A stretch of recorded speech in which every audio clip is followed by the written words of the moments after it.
Hello everybody, my name is Ella Scheisen and welcome to the Canadian Money Talk, the channel about Canadian investing and personal finance. Please like and subscribe. I record 2 videos per week, so make sure you ring the notification bell to get notified each time one comes out. This is my thoughts on market happenings for the week ending April 8, 2022. Looking at the indexes for the week, the TSX Dow Jones, Oil, S&P 500, NASDAQ, and Russell 2000 were all down for the week, so not a great week. Inflation is still a big problem, and the experts are a little split on whether it is increasing or if it hit its peak already. It is being caused by supply chain problems, rent increases, and labor costs. And of course, lots of money printing during COVID. One expert thinks there will be oil demand destruction if oil makes it to $180 per barrel. Until then, the demand is fairly inelastic and will not change significantly as the price fluctuates. Early in the week, the 2-year bond paid a higher yield than the 10-year bond in the US, inverting the yield curve, causing worries about a recession. The inversion is happening because people are worried about more risk in the short term, inflation in the short term, and banks have less incentive to lend, as well as a lower profit margin as they get their money on the shorter end of the yield curve and they lend it out on the long end of the yield curve. The US Fed signaled that they will start selling off the bonds on their balance sheet at $95 billion per month, which caused a stock market sell-off early on Tuesday and continued throughout the week. This will raise the yields on those bonds and increase fixed rate mortgages, but also avoid the yield curve inversion as the 10-plus year bond yields increase. The economy may also slow.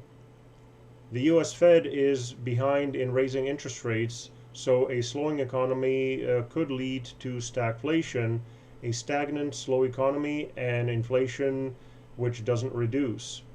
Raising interest rates could cause a recession where the inflation is reduced but the economy really slows down. The best case scenario that we have is to avoid a recession and have a lower inflation than we have now, but it's likely still going to be above the 2% target. Central banks would definitely increase interest rates at a 0.5% the next time if it wasn't for the Ukraine invasion. The invasion is a drag on the economy, but raises gas and oil costs, which is increasing inflation. However, it is still thought that the next increase is going to be a 0.5% on both sides of the border. The central banks could raise the interest rates either 0.25% or the predicted 0.5%, pause, get some credibility because they actually raised the rates, and then use forward guidance as a tool to affect the market, basically talk the market into doing what they want. The Canadian Central Bank has 6 meetings left this year, and the bond market has priced in 8 quarter-point increases that it is expecting.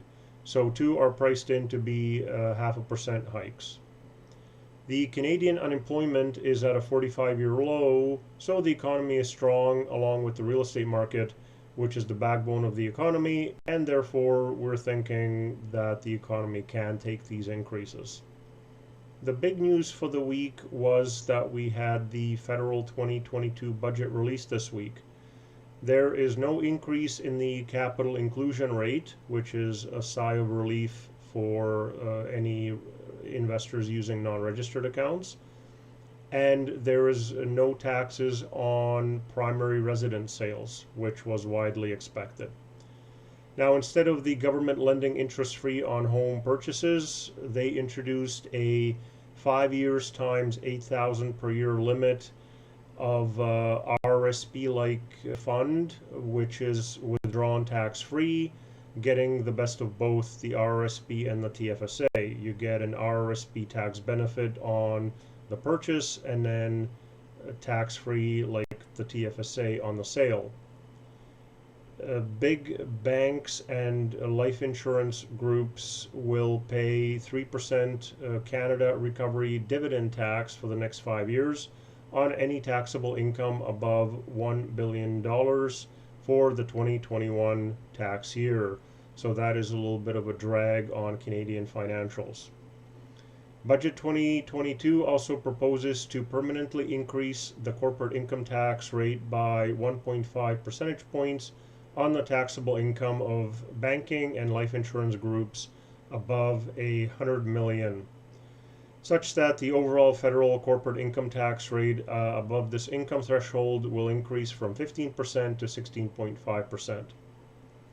The budget also included a lot of deficit spending, which is politically friendly, but is counteracting the slowing of the economy the central bank is trying to create by increasing interest rates and quantitative tightening.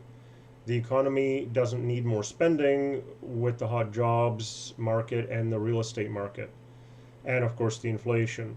The spending could cause more inflation, and Bank of Canada will have to do the heavy lifting on the inflation fighting, thanks to all of the additional spending that the budget has introduced. The budget included a ban on foreign real estate buyers for non-recreational real estate, but I feel that's easy to circumvent using proxies. I also don't think that the government should be intervening in the market like this, but it has done that in the past using taxation on foreign purchasers. This week we also had the U.S. Jobless Claims report, which came in at 166,000, which is below expectations. About 80,000 jobs were created for March in Canada, which was in line with expectations. The unemployment rate fell from 5.5% in February to 5.3% in March, lowest since the 1970s. It was mostly full-time jobs that were created, and the labor market is tight. Next week, we have the big Bank of Canada interest rate decision day on April 13th. The 0.5% rate hike is expected by some experts on both sides of the border for the next interest rate meetings in Canada and in the US. The next meeting in the US is May 3rd and 4th. And next week we have the US CPI report on Tuesday. So that concludes my thoughts on the week. If you have any requests on what you'd like me to cover in future videos, please put that into the comment section. Please like, subscribe, ring the notification bell, and may you have a profitable day.